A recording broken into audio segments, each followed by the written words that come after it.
Magandang araw mga kaibigan. Isang kwentong muli ang aking ibabahagi sa inyo na tiyak na magbibigay kilig, saya at inspirasyon. Pero kung bago ka pa lamang sa aking channel, ay pakilike po ng video.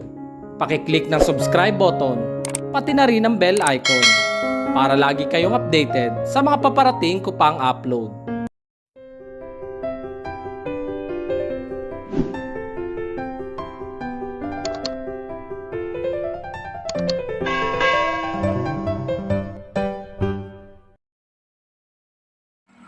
Irish POV. Abala ako sa pag-aayos ng formal dresses na binili ko kahapon at ipinadeliver ko na lang. Kararating lang nito ngayon. Kahapon ko ito binili kaso may pinuntahan pa ako kaya hindi ko ito nadala at iniwan ko sa Shein Fashion Boutique. Ilang formal dresses kaya ito? Mga 10 pa lang pagpipiliin kong suotin. Isusuot ko lang naman ito sa wedding ng best friend kong si Ashley. Nasa sala pa lang ako at paakyat na sana nang marinig kong may nag-doorbell. Napalingon ako sa pintuan. Sinuyod ko ang buong sala at tumingin din ako sa itaas. Nasaan kayo si Kuya? Patuloy ang pag-doorbell. Kuya! Tawag ko ngunit walang sumasagot kaya napilitan akong bumalik para pagbuksan kung sino man ang bisita na nasa labas. Binitawan ko sa couch ang mga paper bags na hawak ko at tinahak ang main door. Nabuksan ang pinto ay mukha kaagad na lalaking sumisira ng araw ko ang nabungaran ko. Hey Irish! Kumuway pa ang loko. Nagwapo ka pero hindi kita type. Excuse me, mataas ang standards ko. Iningusan ko lang ito at saka tinaasan ng mga kilay. Binalingan ko ng tingin si Kuya Marco. Hey Kuya Marco, napadalaw po kayo, ano meron? Ngiting aso na tanong ko at saka pasimpleng inirapan ng lalaking katabi nito. Walang iba kundi si Dustin. Andyan ba ang kuya mo? Kagad na tanong ni Kuya Marco. Andaya naman, bakit sa Marco kailangan mong ngitian? Bakit sa akin nguso lang humahaba sa'yo kapag akong kaharap mo? Hindi ako ngumingiti sa taong ayaw ko. Hindi pa ba halata? Ayoko sa'yo. Bakit ba pinagpipilitin mo yung kaluluwa mo sa akin? Muli ay iningusan at inarapan ko ito. Prangka ako magsalita kaya kapag ayoko, sinasabi ko kaagad. Pasasaan ba't may kakamarin kita? Kagad nanlaki ang mga mata ko sa sinabi ni Dustin. Hoy, sira ulo, marinig ka pa ng kuya niya, talagang mapapalayas ka na wala sa oras. Kaagad na saway ni Marco. Just kidding. Kaagad naman nabawi nito sa sinabi. Tatawa-tawa pa ang loko. Hindi porkat may dimple siya magugustuhan ko ng mga ngiti niya. Pwede na ba kami pumasok? Pag-iiba niya sa usapan. May iwan ka sa labas. Si Kuya Marco lang pwedeng pumasok. Isasarado ko na sana ang pinto ngunit narinig ko ang boss ni Kuya Harold. Irish, sino bisita? Napalingon ako kay Kuya na kabababa lang ng hagdanan. Hawak ang tumbler habang umiinom ito. Mukhang nag-exercise na naman ito. Pawisan pa ang katawan. Ah, wala Kuya. Hindi bisita, kundi boysit. Boysita, Ngiting aso kong sabi kay Kuya. Sir, Kuya Marco, nadamay ka patuloy. Nakangiwi na bulong ko sa sarili. Irish! Saway naman kaagad sa akin ni Kuya. Makaalis na nga. Pinagbuksan ko na ng malaki ng pintuan dahil alam kong nagagalit na si Kuya. Sige Kuya, tataas na ako. Paalam ko sa kanila. Tumalikod na kaagad ako tinahak ang hagdanan ngunit bigla naman akong tinawag ni Kuya. Irish, nagawa mo muna kami ng merienda. Utos dito sa akin. Kahit labag sa akin ay sinunod ko pa rin naman si Kuya. Nagtungo ako sa kusina para gumawa ng kanilang merienda. Gumawa ako ng sandwich at juice. Palapit na ako sa kanilang kinaroroonan nang marinig kong magyaya ng inuman si Dustin. Lasinggero. Napaingos ako. Wala akong imik na lumapit sa kanila. Tanaasan ko kaagad ng kilay si Dustin dahil sa mga tingin niyang para akong hinuhubaran. You look even more beautiful when your eyebrows are raised, Irish. Mas lalong umikot ang itim sa mga mata ko nang bulahin ako ng kumag na ito. Ikaw naman mas lalong pumapangit kapag mumingiti. Sabay irap ko dito. Tumawa lang naman ang loko. Haba, may baon pang alak ang kumag. Salap na sa minibar sila mag-inuman ay hindi na sila tumuloy doon. Nag-inuman na sila sa living room. Irish, isang shot ka muna. Itinaas na Dustin ang baso. Napaatras ako at kaagad na tinanggihan ito. Ayoko. Kaagad na tanggi ko. Huwag ka mag-alala, walang lason yan. Natatawa pa niyang sabi. Ayoko nga, di ba? Pagtataray ko dito. Ang taray talaga ng kapatid mo, dude. Pangasar pa nito. Talagang humihingi pa ng simpatsya kay kuya. Hindi pagkat matalik kayo magkaibigan, kakampihan ka na niya. Ako pa rin ang kakampihan niya dahil ako lang naman yung kapatid niya na mahal niya. Mataray talaga yan kapag hindi niya gusto ang taong kaharap niya. Kagad naman ang sagot ni kuya. Good, kuya. Hindi mo kinonsente ang kumag na iyan. Oh, napahawak pa sa dibdib si Dustin pagkatapos itong sagutin ni kuya. Tuluyan na rin ako nagpaalam sa kanila. Hindi ko na matagalan pa ang lalaking kinainisan ko. Masyadong nakakairita. Pagpasok ko sa kwarto, kagad kong kinuha ang headset at nakinig na lang ng music. Ilang minuto hanggang sa mag-isang oras yata ako naka-headset. Napagpasyahan kong bumaba muna para uminom ng tubig. Nang bumaba ako ay wala na sila kuya sa sala. Baka lumipat sa minibar. Nasa kusina na ako ngunit bigla ako napatalon sa gulat dahil si Dustin ang nasilayan ko. Namumula na mukha nito na para bang nalalasing na. Ano bang ginagawa mo dito? Pagkataray ko. Ikaw, anong ginagawa mo dito? Nandito ka ba para masilayan ako? Ngumisi ito sabay kindat sa akin. Ako pang binaliktad ng kumag. Natural, bahay namin to. Inis na sagot ko. Iinom ako ng tubig kaya tumabi ka dyan. Pagpapatabi ko sa kanya. Parang harang kasi sa daanan. Ako nang kukuha para sa'yo. Kaagad na kumunot ang noo ko nang kumilos na ito at kinuhanan nga niya ako ng tubig sa ref. Nakangiti itong ibinigay sa akin ng maliit na bottle of water. Labas ang kanyang dalawang mga dimple. Nagpapakyut pa yata ang kumag na ito. Kaagad kong hinablot mula sa kanya ang bottle. Sa kwarto ko na iinumin ito. Kaagad ko itong tinalikuran ngunit natigilan ako nang tawagin niya ako. Irish. Napalingon naman ako. Kahit papaano may manners pa naman ako. Ano? Taste me. Taste this wine first. It's my recipe. Kaagad na naman kumunot ang noo ko. Why should I taste that? Are you planning something bad for me, huh? No, I just want you to taste our newly released wine product. Bigla akong natawa. Ginawa pa akong tagatikim ng bago nilang product na wine. May malaking business sila Dustin. Yun ay ang mga iba't ibang uri ng wine at mismong siya ang nakakaisip ng recipe para gumawa ng bagong product. Ang galing, no? Ngayon ko nga lang din nalaman na may talent din pala ito at may pakinabang naman siya sa mundo. Akin na nga, titikman ko. Ang kulit naman kasi ng kumag na ito. Lumapit kaagad ako sa kanya para tanggapin ang wine glass na hawak nito. Punong-puno pa naman, parang balak pa yata akong lasingin ang kumag na ito. Kapag hindi ito masarap, umanda ka sa akin. Ngumiti lang ito at labas ang pantay-pantay nitong mga ngipin. Kung tutuusin ang gwapo niya pero hindi ko talaga siguro siya magugustuhan. Mabuti na lang hindi natuloy ang binabalak nila mommy na ipakasal ako sa kanya. Hindi ko akalaing mauubos ko ang laman ng wine glass. Ang sarap pa. Ikaw ba talagang gumawa nito? Of course, kasing sarap ko. Kapag nasarapan ka, anong kapalit? Nang tignan ko ito'y kumindat na naman. Wala no?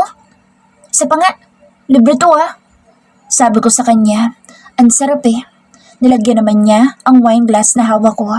Hanggang sa nagustuhan ko na ito at ilang beses yata ako nagpasalin sa kanya ng wine. Kaya lang kagad naman ako nahilo at nag-iba na rin ang pakiramdam ko. Nag-init ang buong katawan na para bang hindi ko alam ang nararamdaman. Hindi ako mapakali. Matutulog na ako. Tumayo ako mula sa kinauupan ko ngunit umikot ang aking paningin kaya munti ka na ako matumba. Ngunit may brasong sumalo sa akin sa aking bewang. Nakahawak ang mga kamay niya. Nang tingnan ko ito ay nagkasalubong ang aming mga paningin. I'll take you to your room. Pag-alok nito sa akin. Kaya ko naman eh. Kaya ko pang tumaas. Papikit-pikit ang mga mata ko ngunit pinagpapawisan ako kaya pinunasan ko ang aking leeg. Sa sobrang init ng pakiramdam ko, hinubad ko ang roba na doble ng suot kong 90s. Ang init? Itinapon ko sa sahig ang aking roba. Na magtamang aming paningin ni Dustin na ilang beses itong napalunok at saka nakatitig sa aking dibdiba. Hindi ako nakapagsalita nang bigla niyang kabigi ng aking bewang at saka niya ako halikan ng marahas at mapusok. Nagmamadali at tila ayaw magpaawat. Mas lalo ako ng init sa halik niya. Ikinawit ko ang aking mga braso sa kanyang leeg at saka ako nalaban sa kanyang mga halik. Naging malalim ang paghahalikan naming dalawa. Naramdaman kong umangat na ang katawan ko sa sahig. Binuhat niya na pala ako at umaakyat na siya ngayon sa hagdanan. Habang tinatahak ang hagdanan, hindi naman natigil ang paghahalikan naming dalawa hanggang sa bumaba ang mga halik nito sa aking leeg. Irish, where is your room? Tanong nito. Wala sa sariling itinuro kong aking kwarto. Binuksan niya iyon at saka siya pumasok habang buhat-buhat ako. Na makapasok ay kaagad niya ako ibinabati sa nandal sa pader. Pakiramdam ko'y nagwawet ako sa mga haplos niya. Hinaplos niya ang aking mga hita hanggang sa marating ng mga kamay niya ang pagitan ng aking mga hita. Napaungol ako. Irish, damn it. Mas lalong naging mapusok ang halik ni Dustin sa akin.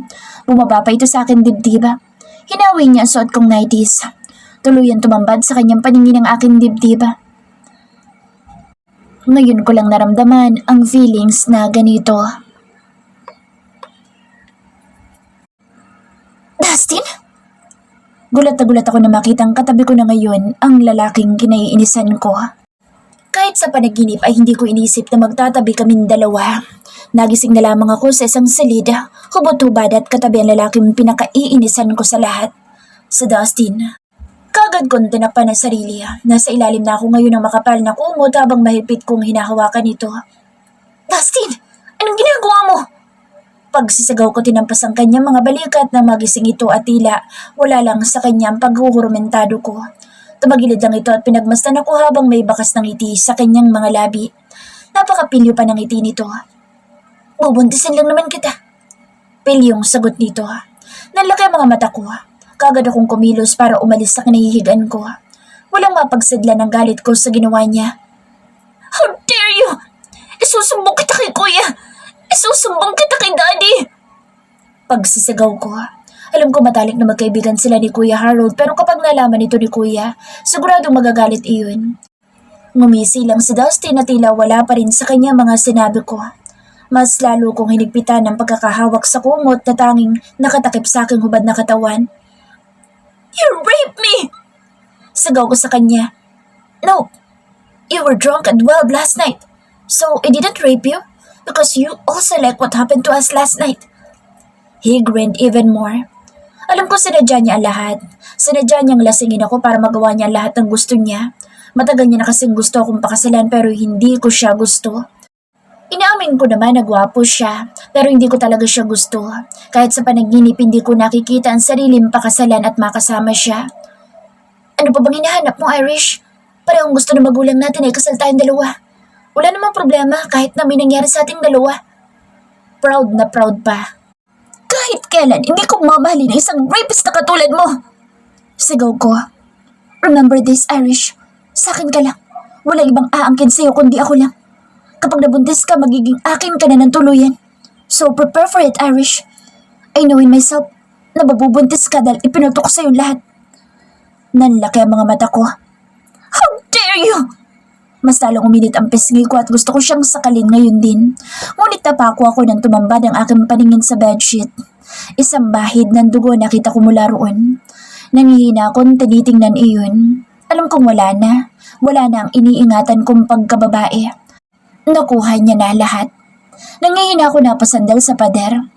See, this is the proof that you are mine, Irish. Itinuro niya ang bahid ng dugo sa bedsheet. Napatakip ako ng aking bibig at kaagad na umalis sa kanyang harapan. Tuluyan ko ng hinilang kumot para lumabas na sana ng silid na kinaroroonan namin. Ngunit napako ako sa aking kinatatayuan ng mabungaran si Kuya sa pinto. Nagpalipat-lipat ang paningin ni Kuya sa amin dalawa ni Dustin. Ako naman ay hindi alam kung ano ang gagawin. Nakita ko ang pagkuyom ng mga kamao ni Kuya Harold. Dustin? Anong ibig sabihin nito? Kuya, na-rape niya ako. Umiyak na ako ng tuluyan. What? Mas lalo umigting ang panga ni Kuya Harold. Idagdag pa nag-aapoy ng mga tingin nito kay Dustin. No, hindi ko na-rape ang kapatid mo, dude. Pagpapaliwanag kaagad ni Dustin, ngunit kaagad na siyang sinugod ni Kuya at sinuntok ng malakas. Nahulog naman sa kama si Dustin. Nakatulala na lang ako habang pinapanood ang pagpapaulan ng suntok ni Kuya kay Dustin. May kung anong awa ko nararamdaman para kay Dustin. Hindi ko akalaing maaawa ko sa kanya sa kabila ng ginawa niya na pag-take advantage sa kalasingan ko.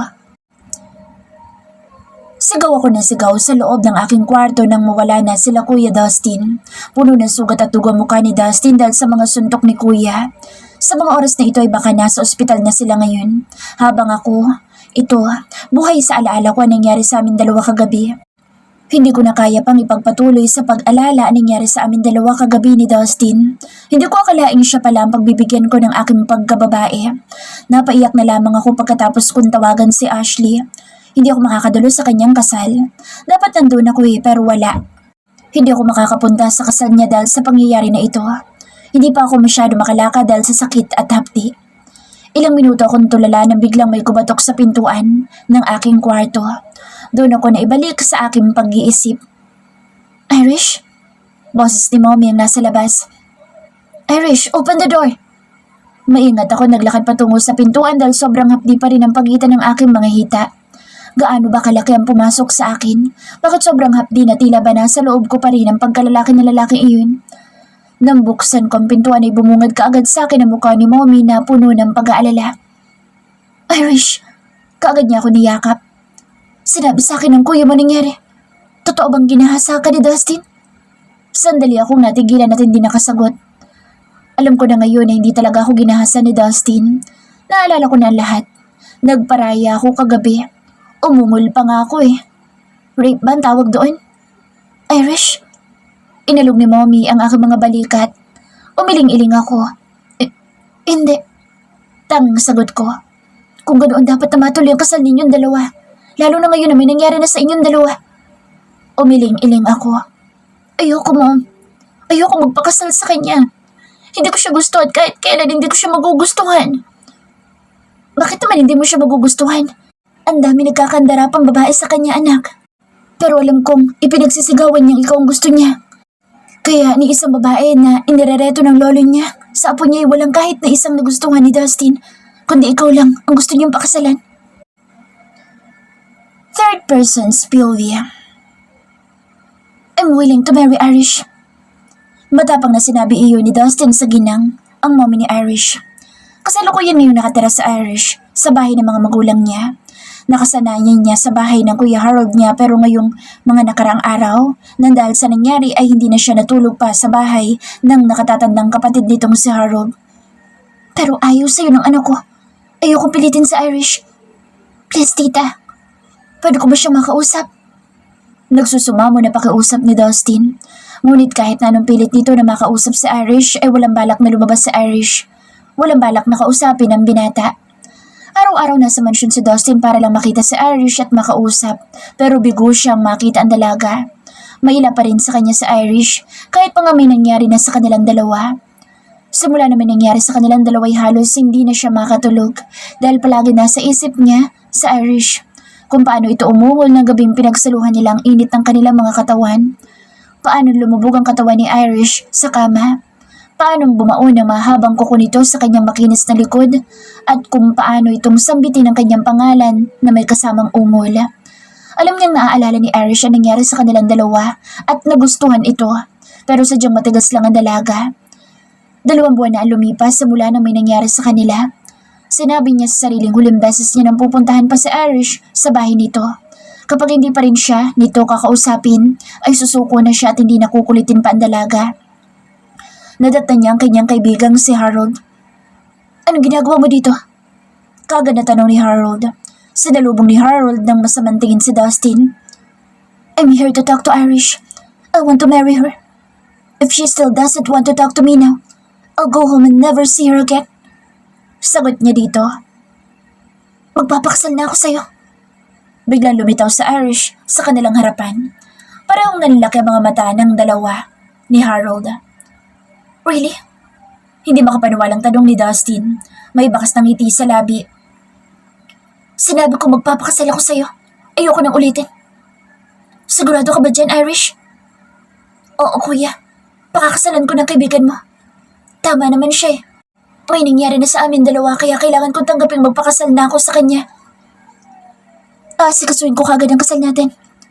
Masayang-masaya na sabi ni Dustin.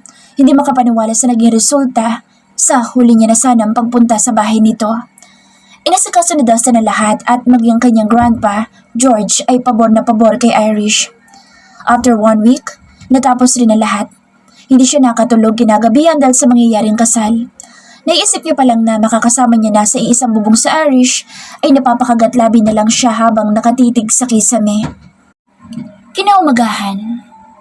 Sa sobrang excitement na makasal ka agad kay Irish ay napaagang pagpunta niya sa simbahan kasama ang kanyang mommy, daddy at ang kanyang grandpa George. Kinakabahan ka ba, son? Tanong ng kanyang dad. Sobra. Hindi mapakali sa kinatatayuan si Dustin. Iniisip niya pa lang na maglalakad na si Irish sa aisle palapit sa kanya ay talagang pabumay-ari niya na ang dalaga. Nasa church na ang lahat. Ang mom, dad at kuya ni Irish ay nasa simbahan na rin. Hinihintay na lamang nila ang bride. Darating din yun, huwag kang kabahan. Tapik ni Aaron sa kanyang braso. Ganito pala talagang ikakasal. Nakakapanginig ng buong katawan. Sumbong niya dito. Huwag kang mag-alala, ganyan din ako. Dagdag pa ni Aaron sa kanya at saka muling tinapik ang kanyang balikat. Napapabuga siya ng hangin sa kawalan dahil wala pa rin sa Irish na dapat ay nasa simbahan na. Bakit kaya wala pang bride? Narinig niya sabi ng isa sa mga bisita. Nagkakagulo na dahil wala pa rin si Irish. Kagad niyang nilapitan ng mommy ni Irish na hindi na rin mapakali sa kinatatayuan nito. Bakit wala pa si Irish? Tanong niya kaagad dito. Hindi ko rin alam. Nag-aalala na rin ako kung bakit wala pa siya. Tinatawagan ko pero hindi niya sinasagot ang mga tawag ko. Unti-unting bumagsak ang kanyang mga balikat sa isinagot ng ginang. Pinakalma ang sarili bago bumalik sa pwesto ng altar. Maghihintay pa rin siya sa pagdating ni Irish, kahit isang oras na itong late. Hindi na yata darating ang bride? Narinig naman niya na sabi ng isang matandang babae. Darating sa Irish. Sa isip-isip niya. Hindi niya naman siguro ako ipapahiya dito. Pinaglaruan ang kanyang sapatos ang sahig. Mahinang pinadyak-padyak ito. Pakiramdam niya wala ng pag-asa na darating pa sa Irish. Niloko lang siya nito at pinaasa. Mas lalong nadagdagan ang inis niya sa dalaga nang marinig ang sinabi ng babaeng kararating lamang. Hindi na darating ang bride. Wala daw ang bride sa bahay nito. Hindi mahagilap ng kapatid niya. Sumbong ng babae. Sinulyapan niya kaagad ang kinaroroonan ni Harold ngunit wala na ito. Umuwi pala ito at hinanap sa Irish. Mariing kumuyom ang kanyang mga kamao. Umigting ang kanyang panga. Hindi niya na hinintay pang mapahiya pa ng sobra. Naglakad siyang palabas ng simbahan at kaagad na sumakay sa kanyang kotse at pinarurot ito. Hindi niya na nga pinakinggan pang pagtawag sa kanya ni Don, ang kanyang lolo. Pagdating sa bahay ay doon ibinuhos ni Dustin ng galit. Kaagad niyang hinawi ang mga nakapatong na babasagin na gamit sa mesa. Dammit! Isang malutong na mura ang pinakawalan niya at saka muli nagpatuloy sa pagbasag ng mga gamit. Sir! Kaagad naman siya nilapitan ng kanilang katulong. Naitulak pa niya ito kaya hindi na ito muling nagtangka pa na lapitan siya. Huwag niyo akong pakialaman! Nanlilisik ang kanyang mga mata na sinigawan ang kanilang katulong. Balak mo pala na ipahiya ako, Irish. Ang ganda ng idea mo. Naglakad siya patungo sa kusina at ang mga babasagin naman sa dining area ang mga pinagdiskitahan niyang basagin. Never show your face to me again. I don't know what I can do with you, Irish. When we're back across again. Muling ikinuyom niya ang kanyang kamao. 4 years later, Irish Pilvia. Mommy! Mommy! Tingnan niyo po yung lalaki na sa screen ng TV. Nagtitimpla ako ng milk ni Danica nang biglang sumigaw ito. Kaya kaagad ko itong nilapitan sa sala. Sa Danica ay ang bunga noong gabing may nangyari sa amin dalawa ni Dustin. 4 na taon ang nakalilipas pero dala ko pa rin ang guilty na ginawa ko sa kanya. Pinahiya ko siya sa maraming tao. Hindi ako tumuloy sa araw ng kasal namin kaya hindi na ako magtataka kung pati siya ay galit sa akin. Simula kasi nang umalis ako at hindi sumipot sa kasal namin ni Dustin ay hindi na rin ako kinakausap nila mommy at kuya. Kaya mag-isa kong binubuhay ngayon si Danica. Umalis ako at nagpunta sa probinsya. Walang kaalam-alam sila mommy kung nasaan ako. Ang buong akala nila ay nasa ibang bansa ako dahil yun ang sinabi ko sa kanila. Pagdating ko sa sala ay tumambad kaagad sa aking paningin ang mukha ng lalaking tinaguan ko na ilang taon. Nang sulyapan ko si Danica ay seryoso itong pinapanood ang kanyang ama na may kausap na babae habang may hawak itong glass of wine. Commercial yata iyon sa bago nilang product na wine. Kaya ayokong binubuksan ng TV dahil palagi nakikita ni Danica ang daddy niya sa TV. Kinuha kong remote at kaagad na in-off ang TV. Mommy, bakit niyo po pinatay? Angal ni Danica. Itigil mo ng panonood ng TV, Danica. Mag-study ka. Pagkatapos mo inumin ng milk mo, pumasok ka na sa kwarto mo. Utos ko sa kanya. May stricto ang boses ko. Nakita niyo po ba yung handsome guy kanina sa TV, Mommy? Kagad na kumunot ang noo ko dahil ang tinutukoy na handsome guy ni Danica ay ang kanyang ama. Walang iba kundi si Dustin. Anong meron sa guy na iyon, Danica? I just noticed. My eyes are the same color as his eyes. Danica's eyes are brown. She inherited it from her daddy, Dustin. Many people have the same color eyes, Danica. Don't even think about the guy you saw earlier on TV, okay? Hinawakan ko siya sa kanya magkabilang balikat. Tumango-tango naman ito at saka uminom na ng juice. Nakahinga ako na maluwag dahil hindi na rin naman na ito nangulit pa. Hanggat kaya ko itago si Danica kay Dustin. Hanggat kaya kong buhayin mag-isa si Danica. Mamumuhay kami dito sa probinsya na kaming dalawa lang kasama nag-iisa naming katulong. I am Irish, David. 27 years old and willing to hide my daughter from Mr. Wright. You're the most famous to create a new flavor of wine this 2023. Mr. Wright, how does it feel to be famous now? Same feeling as before. Nothing has changed. Sagot ni Dustin sa isang talk show na kanyang pinuntahan. First time itong inanyayahan for interview sa show na ito. With his grandfather, Don Wright. Ito bang apo niyo ay may balak pang magpakasal, Mr. Wright? Pwede namin malaman kung sino babae nagpapatibok na ngayon sa puso na nag-iisa niyong apo, Don Wright? Sa ngayon, ang tinatanong naman nito ay si Don Wright. By the way, she is in the US now. We're just planning the wedding. We will get there soon. Sagot muli ni Mr. Wright. Sinisigurado ko lang na slowly but surely. Kapag madalian kasi pwedeng mapurnada. Tila hugot na sagot ni Dustin dito. Tinutukoy niya ba yung nangyari noon? Nakasal sana namin noon. Pero dahil hindi ako sumipot kaya napurnada. Mommy! Dali-dali kong pinatay ang TV nang marinig ko ang boses ni Danica. Hindi ko akalaing mapapatitig ako sa kagwapuhan ni Dustin. Ang laki ng kanyang pinagbago. Kung gwapo na siya noon, mas lalo pa ngayon. Lalo na sa gupit ng buhok niyang bagay na bagay sa kanya. Pero sino yung babaeng nasa US? Ako ba? Ang buong akala kasi nila nasa ibang bansa ako. Hindi pa rin ba siya nakaka-move on sa akin? Mommy, bakit niyo pa pinatay kagad yung TV? Lumapit sa akin si Danica at saka umupo sa kandungan ko. May palabas kasi sa TV, Danica, na bawal sa'yo. I mean, sa mga batang katulad mo. Pinasadahan ko ng tingin ng kabuuan ng anak ko. Nakabihis na ito ng uniform. Papasok na ito sa daycare. Hindi ako maghahatid sa kanya kundi si Yaya Rosa. Ganun po ba? Papasok na po ako, Mommy. Habang nakaupo ako sa sofa, umakyat ito sa sofa para abutan ng halik ang aking pisngi. Okay, baby. Take care. Maliligo na rin si Mommy. Papasok na sa work. Sabi ko dito at saka ginantihan ng halik sa pisngi. Lumapit na rin si Yaya Rosa at nagpaalam na sa akin. Tanaw ko ang likod palabas sa hindi gaanong kalakihan naming bahay. Pera nila, Mommy, ang ginamit ko para may pagawa ang bahay na ito. Sapat lang din ang sahod ko para sa araw-araw namin dito sa bahay.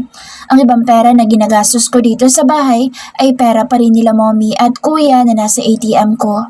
Mabuti nga't hindi pa rin nauubos. Mahigit 3 milyon kasi ang laman ng ATM ko. Bigay pa nila sa akin yun nung dalaga pa ako habang nakatira ako sa bahay ni Kuya Harold. Wala akong ibang naipatayo sa pera na iyon kundi itong bahay at kumukuha rin ako sa pera na iyon para pambayad ko buwan-buwan kay Yaya Rosa. Ngayon wala na akong balita about sa kanila, Mommy, Daddy at Kuya. Ang natirang pera ko'y ginamit ko para makapagsimula ng negosyo. Nakihati ako sa co-workmate kong si Daniela para sa naisipan naming negosyo. Magpapatayo kami ng boutique. Nasa ganoong pag-iisip ako na biglang mag-ring ang phone ko. Nang sulipan kong aking phone, isa sa ka-workmate ko ang tumatawag sa akin. Day off ko pero bakit tinatawagan ako ni Ana?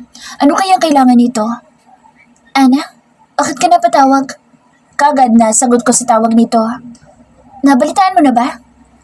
Ang alin? Si Daniela nag-resign na. Umalis na kanina, lumipad na papuntang Korea. Balita ni Ana sa akin. Napaawang ang labi ko at tila napako sa aking kinauupan. Nanigas ang mga paa ko at hindi nakapagsalita. Sigurado ka? Oo, ano ka ba naman? Close kayo pero hindi mo alam? Napakapit ako ng mahigpit sa aking kinaupang sofa. Uy, nakakagulat ba? Bakit hindi ka na nakapagsalita dyan? May problema ba? Sunod-sunod na tanong ni Ana. Yung pera ko nasa kanya. Tanging nasambit ko. Kinabahan ako. Ano? Anong pera? Naguguluhang tanong ni Ana. Wala silang kaalam-alam sa plano namin ni Daniela. Plano namin na umalis na bilang sales lady at magpatayo na lang kami ng negosyo. Pero ano tong nabalitaan ko? Umalis siya patungong Korea. Bakit hindi niya sinabi sa akin na aalis siya? Paano na yung plano namin? Yung lupa na bibili namin nakaplano na. Nasa kanya lahat ng pera na dapat ay pambayad namin. Yung pera ko na dapat ay para sa negosyo namin nasa kanya. Patuloy na sumbong ko kay Ana. Ano? Kaagad na tumili si Ana sa kabilang linya. Magkano? Dagdag na tili niya na tanong sa akin. 500,000. Nangihina na sagot ko. Paano kung balak talaga ni Daniela na takasan ako? Paano na? Paano na ang pera na dapat ay gagamitin ko sa panimula ng negosyo? Yun na lang ang natitirang pera ko.